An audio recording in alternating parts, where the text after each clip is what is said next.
TSMC, wow, the timing, the accidental timing perhaps of ASML, but it is important to think about how quickly TSMC comes, because it's the continuation of the story, right? The investment cycle into AI, frankly, and whether we continue to see investment in chip equipment, making equipment, and the chips themselves. JoAnne.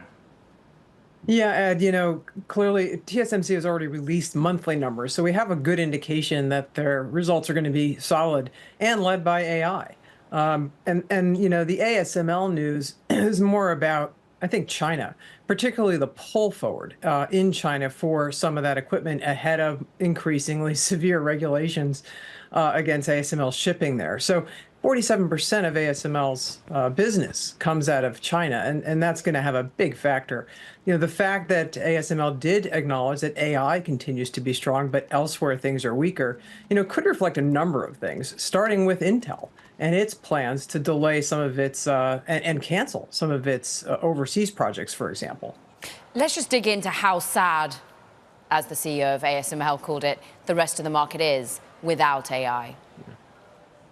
Yeah, I mean, we've heard from plenty of the analog chip makers like Texas Instruments, for example, that autos is weakening and they don't know. They said, look, we don't know how soft this is going to become.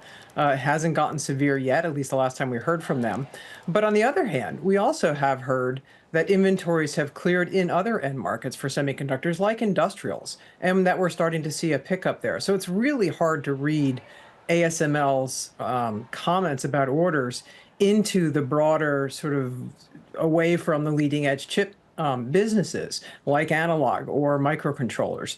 And that really is a sign. Those companies, analog and microcontrollers, really tell us more about the broader economy. And we know the US economy is doing well. We know we're seeing recovery in industrial. So it's sort of hard to tell what ASML means, how much of it is China.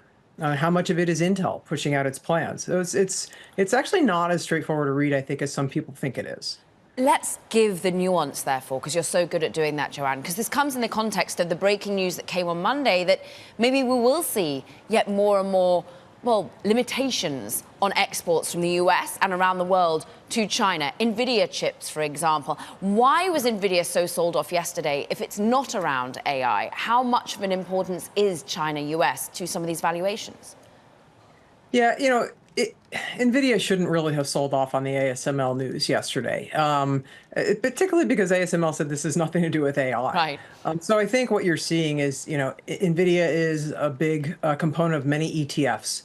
And so, when you sell out of those ETFs, the money flows out, everything in them gets sold. So I think that was a big driver for NVIDIA. And then also, you could see some folks saying, let me get a little bit less exposure to the semiconductor space overall, given how much it's rallied.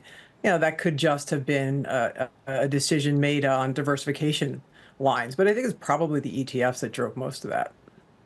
JoAnne, remind us which of these names you like and hold, which you don't, and why. Yeah, so we're not involved in ASML, nor do we like Intel here because of its significant challenges. We do like NVIDIA. We continue to like a number of players in the AI space, including Broadcom. So, overall, I think that the economically exposed companies like Texas Instruments, we own that for clients. I own it myself. I think is a good place to be given how strong the US economy is and how much of a recovery we are seeing in industrials. Intel, just faces huge challenges to catch up in manufacturing, and it just doesn't have the expertise to do foundry work. It's a big challenge for them to build a library that it can then build other types of chips for. So, the Qualcomm deal, if it goes through, we suspect will be more oriented towards Qualcomm trying to acquire the design side. And that could give Intel a massive cash infusion with which to save the manufacturing side and really make the investments that are necessary. But we think that's such a long way off and so uncertain that we don't think Intel is a place to be right now.